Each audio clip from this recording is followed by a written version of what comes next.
number of episodes.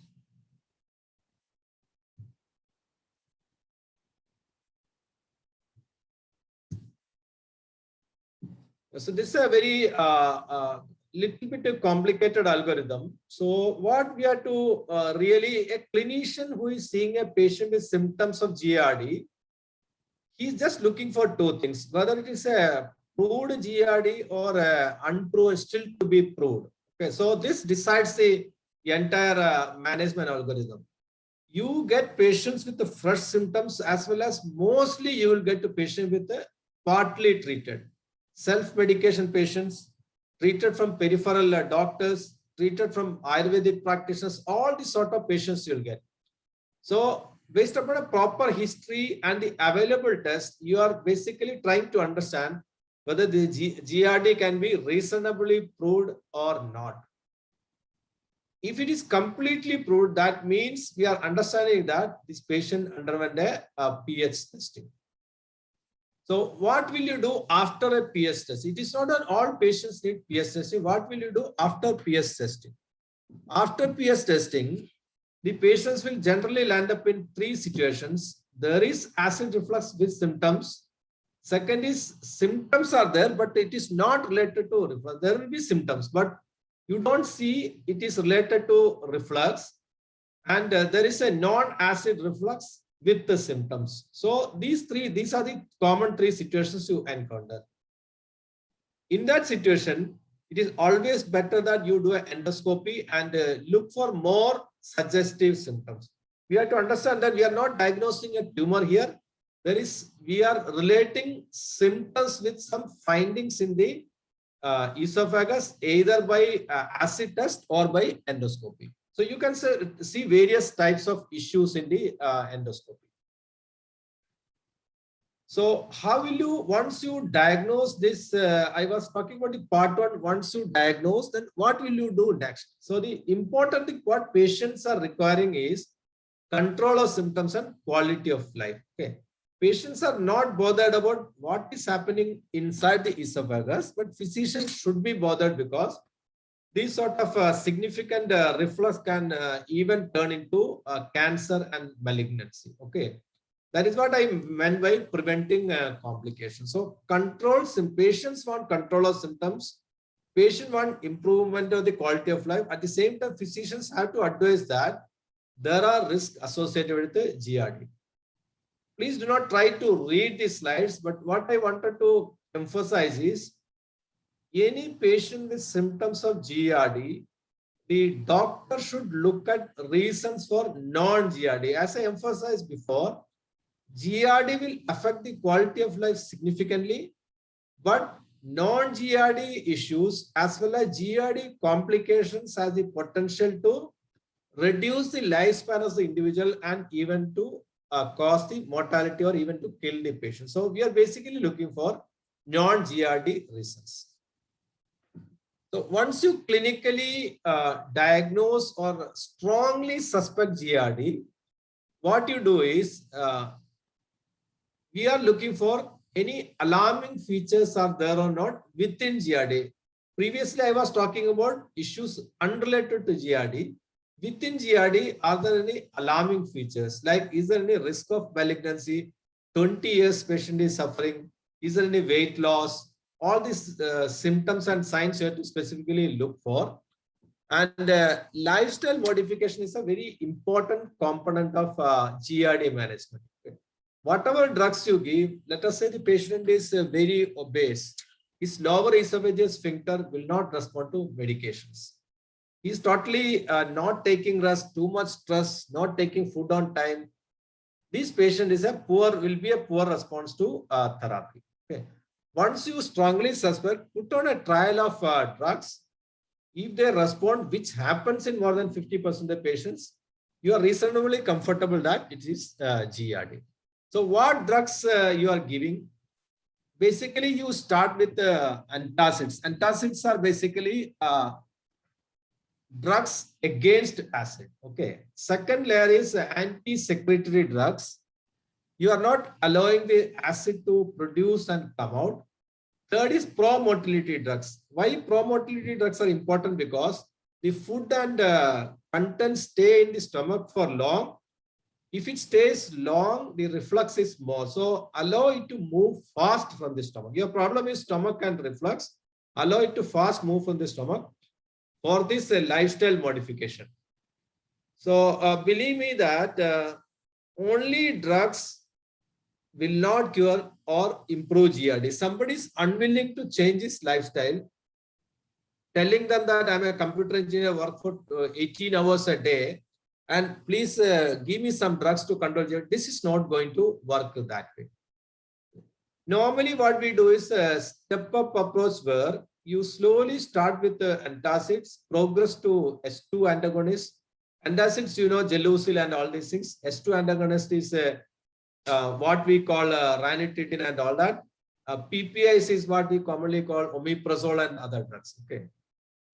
This is usually used at initial presentation, mild symptom, healthy adults, and there are clear factors like unhealthy lifestyle. So you start with slow, increase further.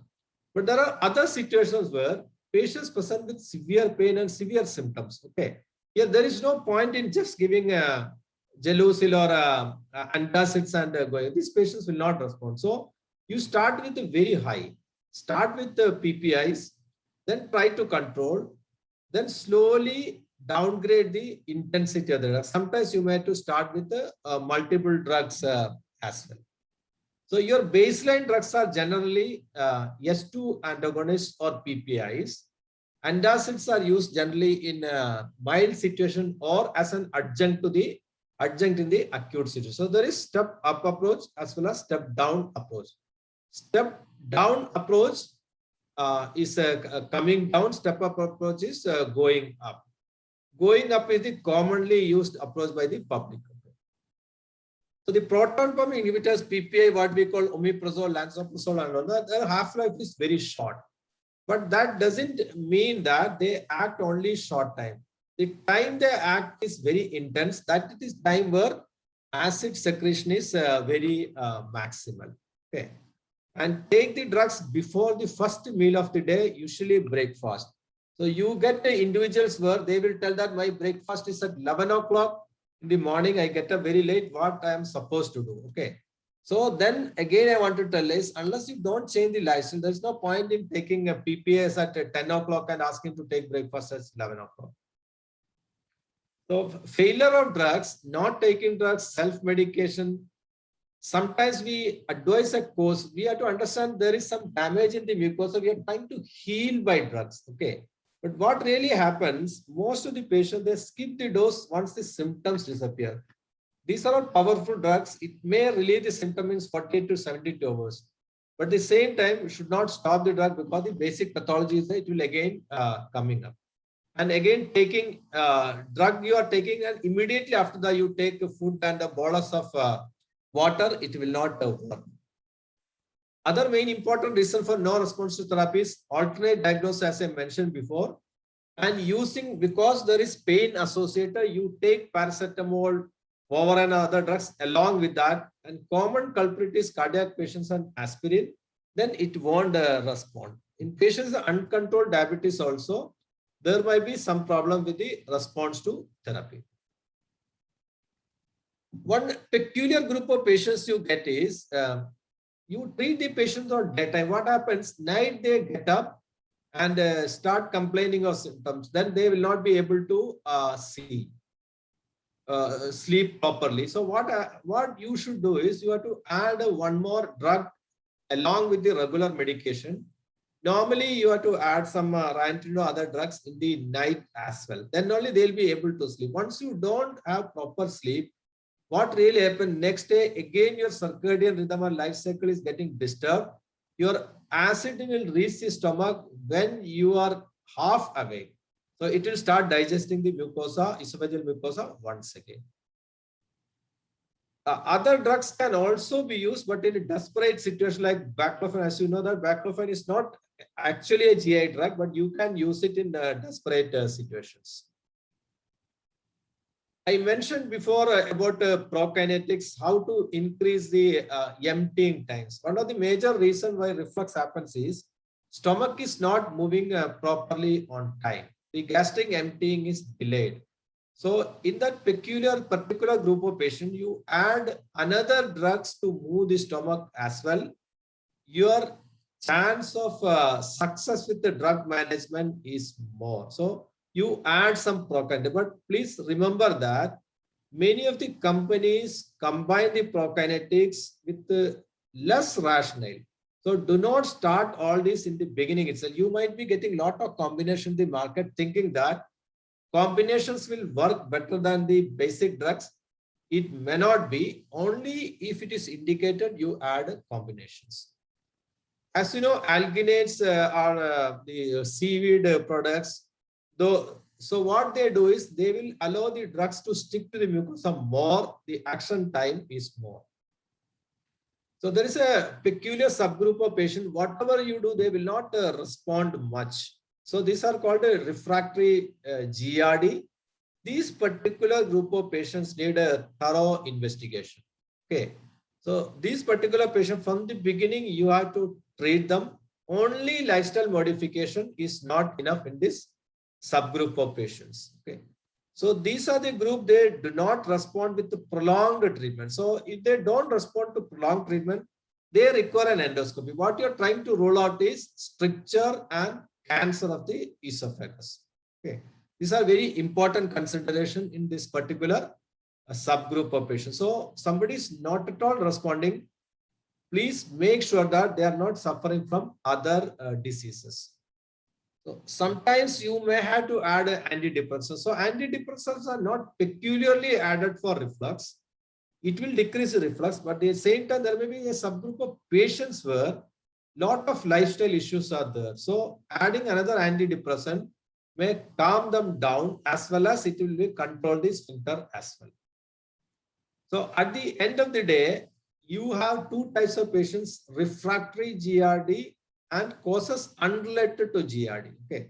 So every physician is basically looking for causes unrelated to GRD. So if you are able to identify causes unrelated to GRD because the symptoms are same, even if you examine 100 patients of symptoms with GRD, you identify one patient with a serious disease, you will be rewarded by the patient very well, because that is where the your clinical examination skill stands separate.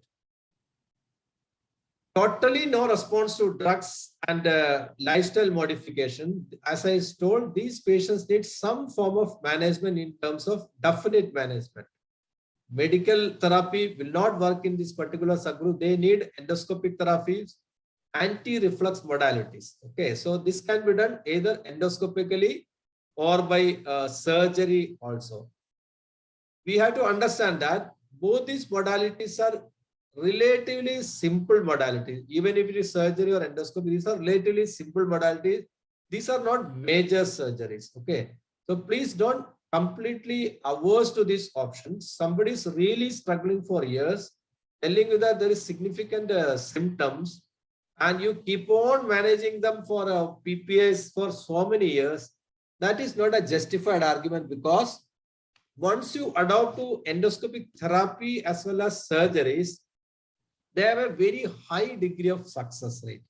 Unlike conservative drug management, surgery and endoscopy have a very high degree of success. So in desperate situation, there is no harm in opting for endoscopy or surgery.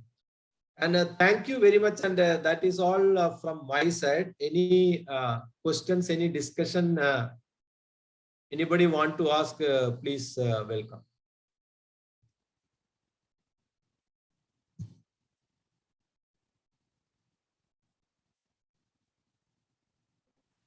Am I audible? Yes, sir. Yeah. That was a wonderful, elaborate session, sir. We gained a lot from listening to you. Shall we move on to the next speaker and answer the questions together, sir? Yes, yes. Yeah, fine. Thank you, sir.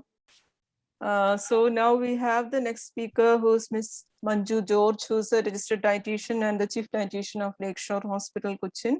She's going to talk to us about the nutritional management of GRD. Over to you, Manju. Thank you, Krishna. Thank you, doctor, for the wonderful session. It was really simple and the medication part and management, I think the participants are really benefited. So let me share my screen, and you have given, okay, is the screen visible? Yes, Is it Manju, you visible? can. Oh. Yes, Manju, please Oh. move to your slide. Okay, yes. Thank you. Okay. Okay. So Dr. was really emphasizing on the nutritional as well as lifestyle management in gastroesophageal reflux disease. Here my task is again to reinforce whatever he has told, or as dietitians assembled here, we all will be dealing with such cases. It's not a new thing that we are finding in our practice. But again and again, we have to emphasize on the behavioral as well as lifestyle changes which patients or the persons affected with GRD has to look into. This is just for an outline. We all know the upper gastrointestinal tract, the portions which are really in connection with GRD, esophagus, stomach, and the major area, inferior or the lower esophageal sphincter, and the stomach in more detail. Now we all would have an idea on what is GRD. I'm not going to explain much on it. In gastroesophageal reflux disease, the area where the stomach and the food pipe meet, this area will be more damaged due to frequent exposure to acid, which is normally present in our stomach. So the LES relaxation and related acid reflux is not that good in anybody's life. The quality of life becomes very poor.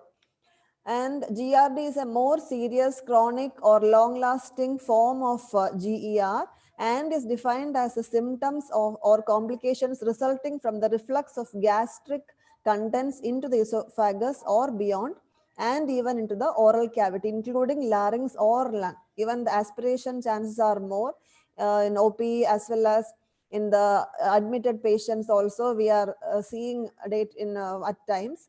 And which are the factors that increase the risk of having GERD? We have seen in this slide, I mean, doctor's talk on mainly on the habits and irregular patterns of eating habits, lifestyle, the importance of managing the lifestyle, and few of them are hurried meals. We know that peptic ulcer is caused by hurry, worry, and these factors we are more common.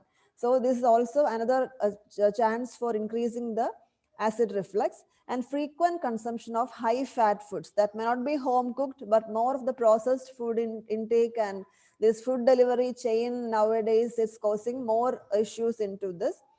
And we know that COVID time, more food delivery chains are more active and people are getting food from outside. If they cannot go and have food at the hotels, we have wide chances to get it in our at our doorstep. So these frequent changes in the lifestyle and food habits have increased the risk of GRD in especially in our OP. Many are coming. They may not know that they are having it, but while consulting, they'll be telling, yeah, I'm having some irritation. So that term is more commonly used here. So that we can identify, then we take the recall, the dietary pattern and assess. It's mostly seen with this high consumption of high fat foods and late or irregular eating habits, especially late dinners. That is usually causing this. And excessive consumption of tea, coffee, alcohol, and tobacco. Frequent dining out. Now dining out is less common, but food is coming home. Even the outside food is coming inside. Heavy meals after long period without food. Just one meal a day, but that will be nutrient dense or energy dense. So heavy meals will be causing it. And stressful lifestyle. This stress is inviting so many conditions, and the gut is really in trouble because of the stressful lifestyle. And pregnancy, because of the increased pressure that is happening. So the light meal pattern has to be there, and of course obesity. Diagnosis, doctor has given a clear idea. So I just added this slide for a hint only. So I'm not discussing it in detail. Risk factors, again, the factors are just discussed now. Older age, as age progresses, the muscles become weak, and that is also a cause for GRD. Body mass index and obesity. Lower education and socioeconomic class, could be the nutrition knowledge deficit would be there. Non-vegetarian diet. Many people do not, even they don't like the sight of vegetables too. It's like an inferior thought that of having vegetable. I'll have only chicken, fish, mutton. You can have that, but along with that, for proper digestion, we have to include vegetarian food also in the diet. And more of caffeinated drinks, the machine coffee especially, not the prepared one, 2 or 3 numbers is fine, but the machine coffee or tea is really causing a trouble to the system. So gut will be having a real trouble. And carbonated drinks, alcohol, chewing and smoking of tobacco, psychological comorbidities, sleep disturbance. Doctor was again pointing on that. Like if the sleep is disturbed, we'll have all the troubles invited. So we need to have at least 6 to 7 hours continuous sleep, and that will cure almost all the ailments, plus a proper diet too. And lifestyle behaviors, again, eating large meals, lying down and going to sleep shortly after eating. The present practice in many people's houses are having dinner by 9, 9:30, going to bed by 10, 10:15, or least by 11. Or if they are not going to sleep, they just sit at home, watch movies, or play with the mobile, or any sitting jobs, sitting posture. So that is again, we are not moving. So the digestion is again delayed, and this is causing these aggravating these symptoms. And frequent consumption of deep fried spicy things, again emphasizing on the consumption of soda. We have heard that people are having plain soda or carbonated drinks so that it's gassy. The fizzy drinks, actually when they ingest, they'll have a feeling that along with this more gas is going out, but it is causing trouble to the lower esophageal sphincter or the system as such, that more acid is pushed forward, or the system itself is going into trouble. So that should not be allowed. Even educated people are doing it. So whoever comes to OP, or when we deal with patients who face such kind of problems, we have to clarify to them. Otherwise, many are having the notion that plain soda is not having any calories, so no problems with that, and it will relieve my gas or gaseous problem. It's not like that. It will finally end up with this kind of condition also.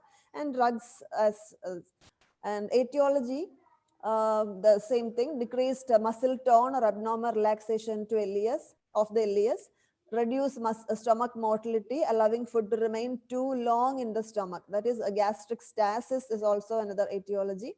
Increase intragastric pressure and hiatus hernia.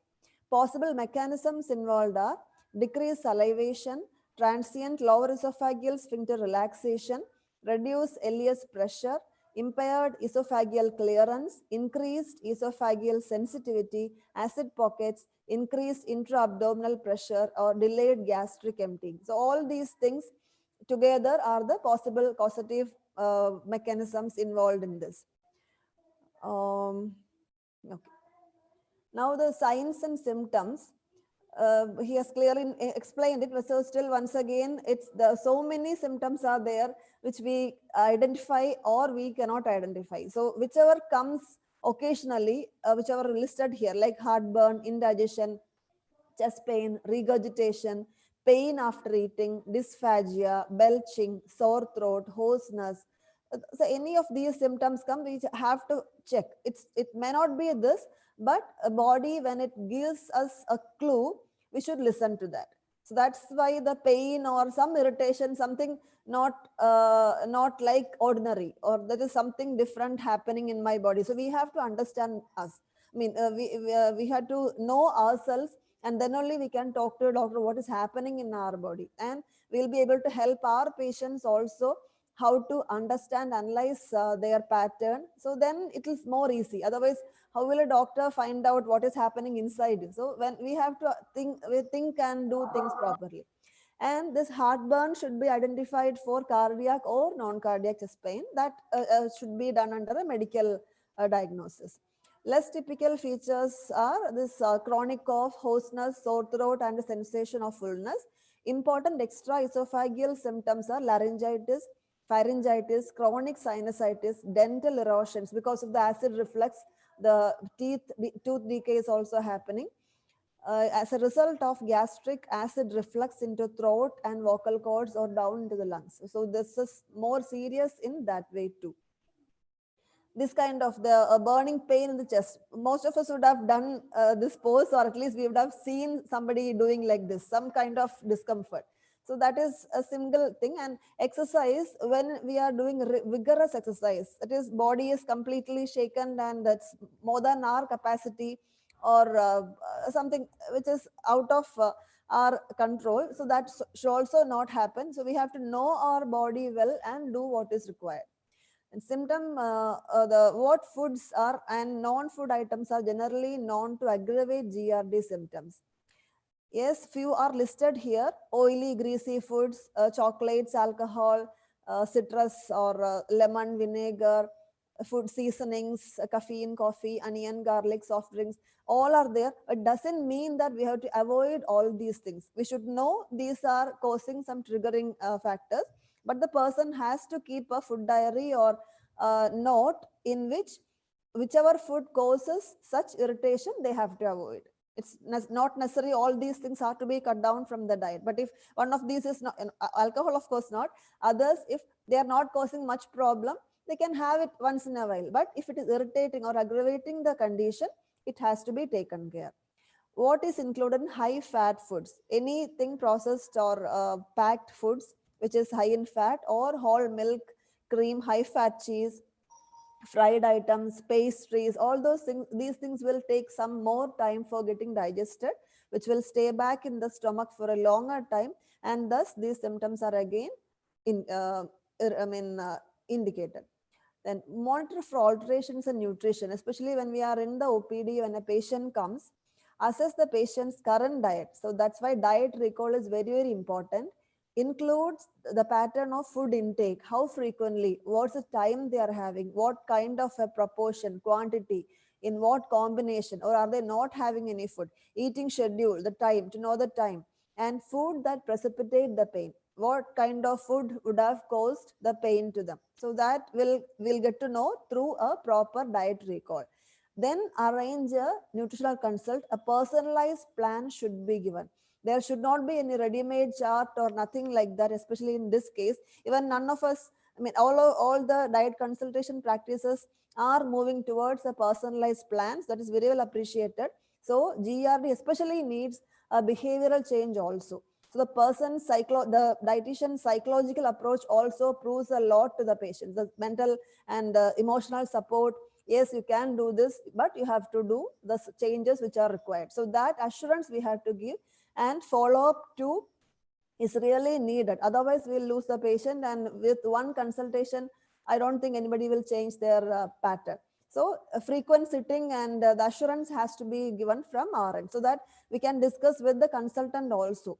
And they'll also be having a confidence in us, so that more patients of such category will be sent to us, and we can extend a helping hand, a supporting hand to them. So dietitians can do wonders with these patients. Monitor for symptoms of fullness, anorexia, nausea, or vomiting. Then lab values related to nutritional deficit. So if there is any absorption problem or anything is deficient in their diet, we can modify or give suggestions to modify, and any alterations in their pattern can be addressed. If there is suboptimal protein intake, excess energy intake, delayed eating pattern, so all those things are modifiable. Just they need a proper guidance, so that can be provided. Again, a little more light onto the dietary management. Potentially aggravating factors may be restricted initially, and these are all spicy foods. Definitely, these are all causing irritation to the system. And as age progresses, people will not be able to have this in more quantity. We have seen the red fish curry in 20 or 30 years of age a person eats, but when he turns to 50s or 60s, the site itself will be causing acid reflux in the body. So that much the age influences. So these things need to be considered. Citrus juice, tomato juice, and probably pepper, even the capsicum or the pepper powder, those things also irritates. Anything spicy, we need to be careful. Cola drinks, caffeinated, again and again, alcohol, beer, all those things are emphasized here, so that they precipitate the symptoms. Potential esophageal irritants should be restricted. Ideal body weight maintenance and weight for height, weight for age. This will help in reducing the symptoms. Again, a pictorial representation of the same thing. There is no additional thing or any wonder things which can be done in the management other than lifestyle modification and exercise pattern plus timely meals. So the good nutrition, if medications are required, that along with lifestyle modification and nutrition will definitely prove benefit to the person's quality of life. Again, in a nutshell, the management behavioral modification includes eating within 3 to 4 hours of sleeping. That immediately after, at least 2 hours gap should be maintained between sleep and last meal, and don't lie down after meals. An afternoon nap just after the lunch, somebody is going to sleep, that should be avoided. Have a light walk. When the stomach relaxes, they can go, but head elevated, a little elevated portion. And tight fitting garments should be avoided. Smoking should be ceased. Medical management as per the consultant's advice. To decrease the exposure of esophagus to gastric contents, again, avoid large meals, dietary fat restriction, no to alcohol. To decrease acidity of gastric secretions, avoid coffee and caffeinated drinks, fermented alcoholic beverages to be limited or restricted. And to prevent pain and irritation, any food that the patient feels exacerbates his or her symptoms. That is person to person specific. So that has to be taken into consideration. Again, this is quality of life is altered, and by practicing the lifestyle modifications or behavioral modifications, we can achieve the required goal in the life. Once again, lifestyle modification, exercise importance is required. Exercise too, that should not be irritating the system. That has to be monitored properly, and those who feel aggressive, aggravate the symptoms with exercise, they have to consult a medical practitioner as well as a physiotherapist so that they can guide you more in doing the same. Chew food slowly, eat your liquids and drink your solids come into this aspect. So while eating our liquids, we are mixing it with the saliva and slowly it is going in so that the digestion is good. And drinking your solid means what? You are chewing well the solids and making it into a liquid form, then you are slowly having it. So both these conditions are mixed with the saliva. It aids in digestion. Otherwise, we have seen people drinking 1 to 2 liters of water with bottles put like this. That water is not even touching their throat. So it is just going inside. They are just gulping it inside, and a pool of like ocean, it will be in the stomach. So that will cause problems. That should not be happening. We have to sip the liquids and then have. So it should be mixed with saliva for a proper digestion. A little more practical tips for foods to include. It's easy to advise people to avoid processed foods, limit fat, limit. So what will they have? As dietitians, we have to give them alternatives. Milk products, sometimes milk will be an irritant factor. It will cause bloating and things like that. So full fat dairy products can be changed to fat-free milk, yogurt, fat-free yogurt, or low-fat ice creams.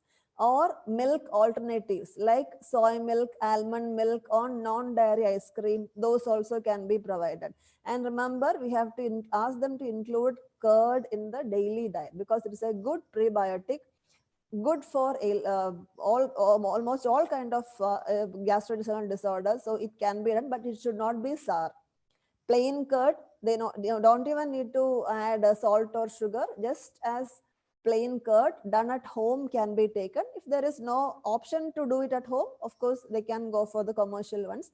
But the good thing is prebiotic curd, the cheap ones, we can do it at home. So it will be having good benefit.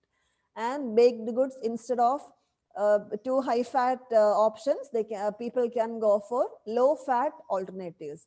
Meats, go for lean meat.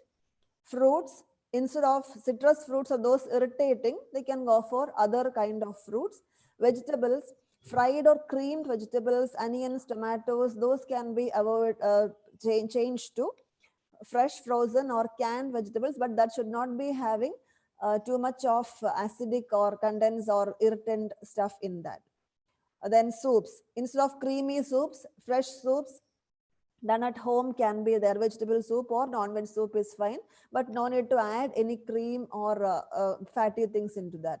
Potatoes and other starches, fried potato based things can be avoided, or it can be done in the baked form or boiled form, those can be. And I've seen one reference where they say potato juice is good in alleviating acid reflux. So I haven't practiced it yet, but just sharing the reference with you. It must be right because it has found in the clinical dietetics manual from Indian Dietetic Association only. So that is another input in this. Then snacks, no other fried snack or processed ones. Homemade steamed snack is suggested. If not, puffed rice, rice flakes or sliced fruits, or less fiber vegetables. So that the absorption is soluble fiber is more and less of insoluble fiber. Sweets and desserts, go for low fat sweets and desserts. Fruit based desserts, it will be soft and we can have it slowly. Again, this is a recap of what doctor has discussed, and we have mentioned these things, and major reference has been taken from Crow's Food and Nutrition Care 14th edition, and it has given a good input from this. And also I have referred clinical dietetics manual, so that in a nutshell the dietary and nutritional management have been done here. Eliminate GRD at night. We have seen the doctor also was discussing the nocturnal GRD and its causes or the management. A glass of water, sip and have, but no soda or such things should be there. There is a practice for people having to have soft drinks at night, because dinner will be finished, they'll be sitting for job, and more of cola drinks and soft drinks will be taken. And those who are for night duties, there's a practice that they are also having it just to relax themselves and to keep the energy level up. And this will cause high level of acidity. Cut down carbonated soda altogether. So no other solution to this.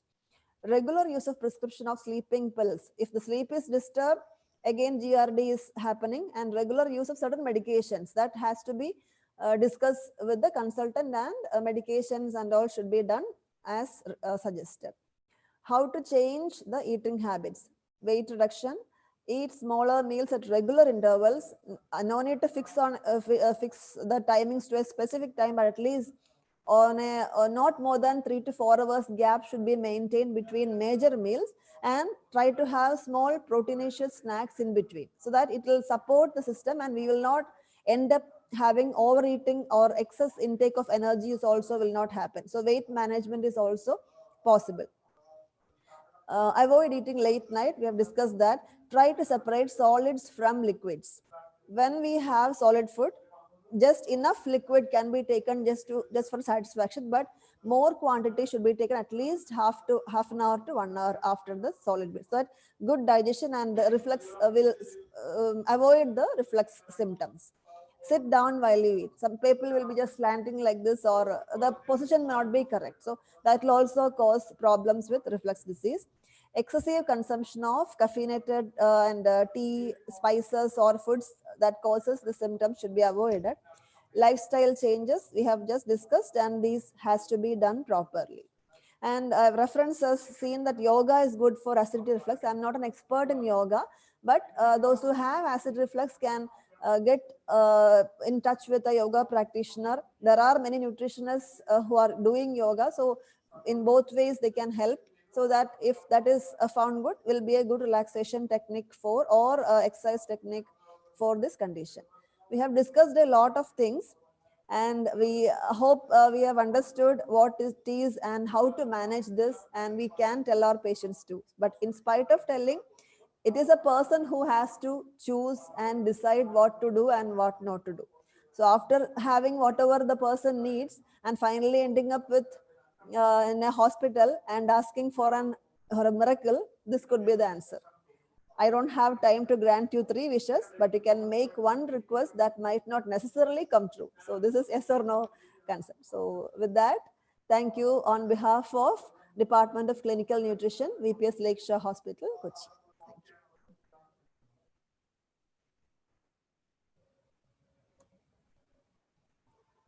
Thank you, Manju. That is also an elaborate session. Both the speaker, could you please on your videos? Do you have one question, sir?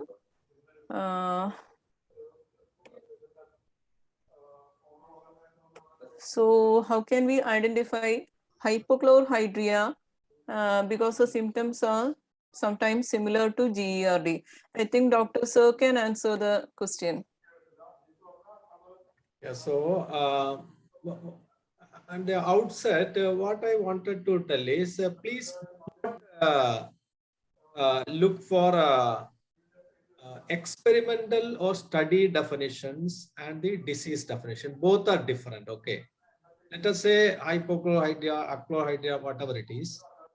These are definitions required and used for experimental recording and auditing purposes. Okay.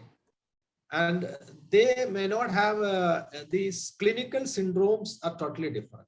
Okay. So the question is related to relating to how to differentiate between a clinical situation and experimental or other sort of definition. So we have to understand this very clearly, especially in GERD. You have a set of problems which are identified, which are what we call clinical definitions.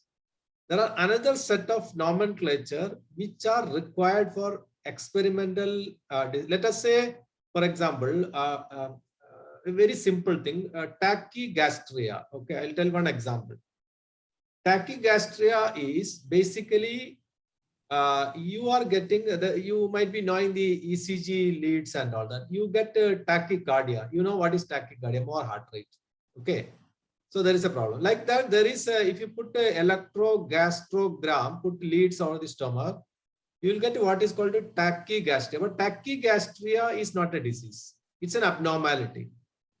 So tachygastria, basically the function is more in the leads, but stomach basically function slows down. You understand? Hope you understand what. So do not try to relate hypochlorhydria, achlorhydria, all this with the clinical syndromes. There is a very less correlation, poor correlation. That's a laboratory or other definition. That's what I wanted to emphasize. Thank you. Thank you, sir. And is there any relationship between costochondritis and GERD? That is another question. Costochondritis. Okay. So there is no direct relation, but the problem with costochondritis and GERD can occur in a single patient because GERD is a visceral issue. Please understand it very clearly. Costochondritis is a somatic issue. Okay, so the entire mechanisms are different, but when you get the actual patient, there may be a clinical association which are biologically cannot be explained because one is a totally a somatic issue, other is totally a visceral issue. The autonomic nervous system works for the pain for the GERD, whereas here the somatic nervous system works. So there is no direct relation, but you may get a patient with both. Thanks again, sir. And one more question is there. How long it will take to see the results given the patient is taking medicines and following a good diet? How long it will repeat that question once again? How long it will take to see the results given the patient is taking medicines and following good diet? Okay. Fine. First is there are three aspects. One is whether you have a strong predisposing factor. Let us say a very obese patient. In that obese patients, it will take a long time because you are not started correcting the predisposing factor. His esophageal sphincter will be malfunctioning. Okay, so there it will take a very long time. Whereas in an otherwise healthy patient, it will take a short time. Okay, first predisposing factor correction. When you correct it, then only what we call every disease, what we call a 0 day. 0 day means when we start reversing the process. Once we start the reversing process, in this particular case, healing of the esophageal mucosa, normally it will take 4 weeks.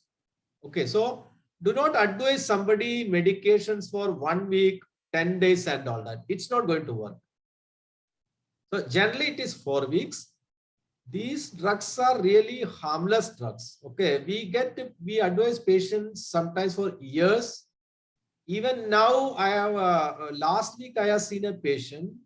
who is taking medication for 26 years, okay, continuously.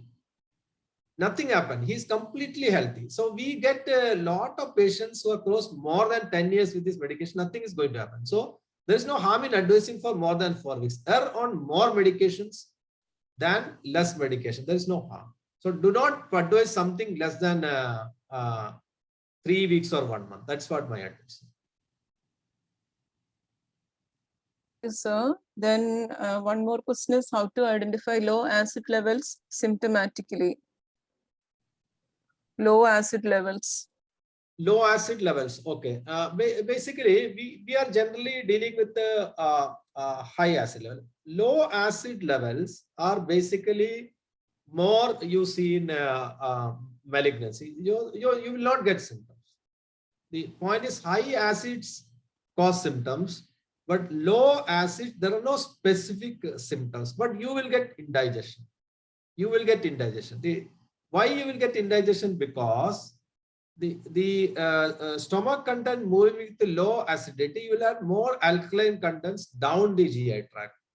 Okay, so your symptoms are your digestion is what is going to be affected. You will not recognize it, but as I said before, low acidity is more towards malignancy. Please don't worry much about low acidity. Low acidity is associated with the serious diseases, but you will not be able to isolate, detect low acidity. Okay, sir. Then how can we identify GERD in children? Because they may present with burping often. Yes. So in the presentation, I emphasize this. Okay, the very old age and children, they will not present with the very typical symptoms. So in children, they present with cough, frequent respiratory tract infection, frequent throat infection also, and there will be voice changes. Okay, that is one of the symptoms. When you examine the patient, you will get a reduced growth chart. Okay, because they will not be able to tolerate the food properly. Reduced growth chart. Third is these children present with vomiting. Adults vomiting is not a very predominant symptom of GRD, but in pediatrics, pediatric group, you will get vomiting, and also you'll get a frequent cough. That these are these symptoms are little bit different in children than in adults. But at the same time, the symptoms are different. At the same time, GRD is more serious in children. Unlike adults, it is more serious in children. There will be usually some definite predisposing factors for GRD. You also have to look for motility disorders in children. It's very common. GRD can mimic a motility disorder in children. Thank you. Thanks a lot, sir. And this is a question to Manju. Is lime juice with ginger advisable for GERD? Manju, can you hear me? Yeah, I can hear. So Yes. any written food we have to avoid. Usually citrus fruits are suggested to restrict because it is causing acidic reflexes more. Lemon juice with ginger is a common thing nowadays, especially during Corona period. But the person has to see whether it is aggravating the symptom. Ginger should not be a problem, but it should not be taken raw or the plain. It has to be mixed with certain food, or to be ginger tea, black tea with ginger, something like that can be taken, but they have to have the temperature low. Sip by sip, it has to be taken. Lemon with ginger, it is theoretically not suggested, but if the person with GERD needs to try it out, they can have a try. If it is not aggravating the symptom, yes. Otherwise, needs to be restricted. One more question. What is your take on nuts in GERD? And whether FODMAP work for GERD patients? Whether? FODMAP. Okay. Okay. First one, nuts, it is not banned food, but nuts as such will take some more time to get digested. So the long the stays in the stomach, the more of acid production might happen. Again, here it's an individualistic approach. It has to be done on slowly, maybe 2 or 3 nuts at a time. Chew it properly and have. If not, it can be done as a paste form and add it with maybe blended liquids or with certain curries, and they can take or in a powdered form it can be mixed. So any form it can be taken, and whichever form is more digestible it can be tried. Need not avoid completely, but need not be in a bulk quantity too. Hardly 6 to 8 numbers a day can be tried. If the person has not tried at all, they can try at least 2 to 3 at a time. Chew proper, chew well. That's a more important thing. And then slowly can be done. Again, FODMAP. FODMAP is not a specific one which we can apply to our community, because there are wide variety of foods, and we can suggest people that these are the potential causative factors or foods which might cause the problem, and the person has to identify what all foods are creating problems. So a strict FODMAP we can't give it, and there is no proper food labeling in our system to identify the FODMAPs. So an overall idea or education is important, so that the person whoever wants to do a FODMAP diet needs to identify these, and then slowly either include or avoid this from their daily diet. Maybe apple may be okay for me, but it may not be okay for the other person. So it cannot be generalized. So individualistic approach is needed. Yes, we can include FODMAP idea, but it has to be person to person specific, and that only will give some result. Hope I'm clear on this. Thank you, Manju. And what about water intake guidelines? Normal water intake. It has to be adequate water should be there, but solid food should not be taken along with water. Solids and liquids should not be done together, because it will occupy more space, and digestion should not be an issue. The pressure will be more, so that should not happen. So eat slowly, properly, chew well, and then take a break to have fluid intake. So that will relieve the symptoms more. Water should be adequately taken, no doubt, but together solid and water needs to be careful.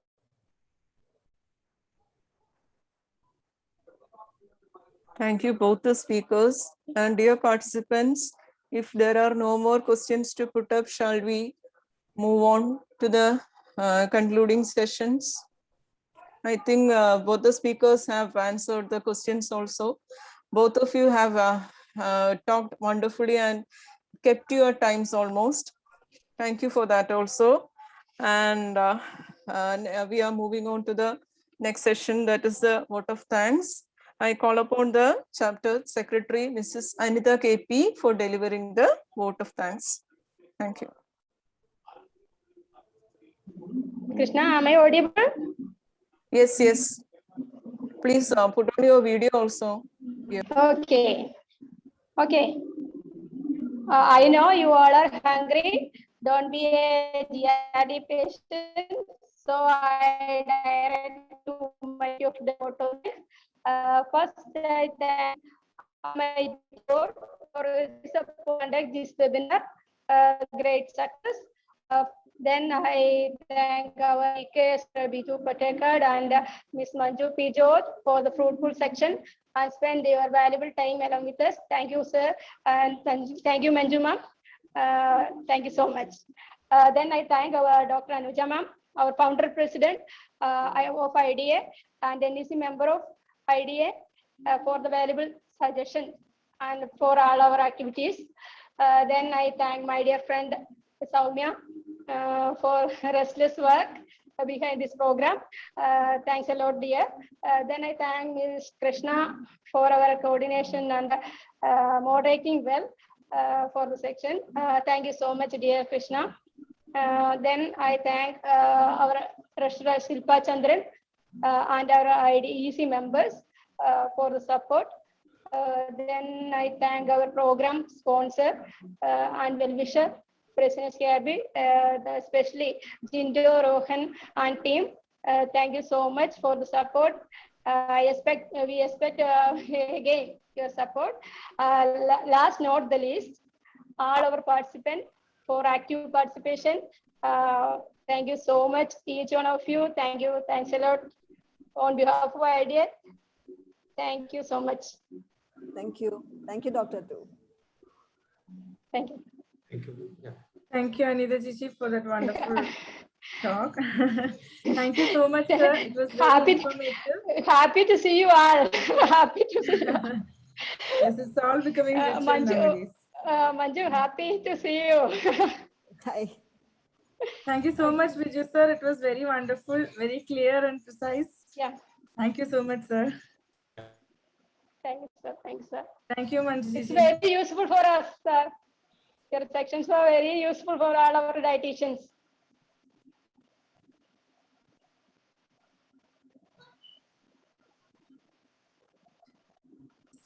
So yeah, we'll be winding up. Thank you. Thank you so much. Yeah, bye. Okay. Thank you. Thank you, sir. Thank you, ma'am. Thank you all.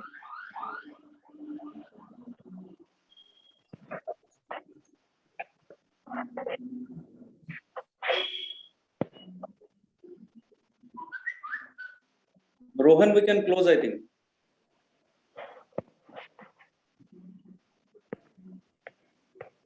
Okay.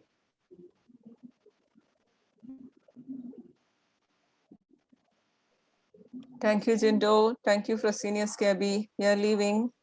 Thank you, Krishna. Happy to see you. Okay. We had good participation. Yeah. Thank you. Thank you all. Tata.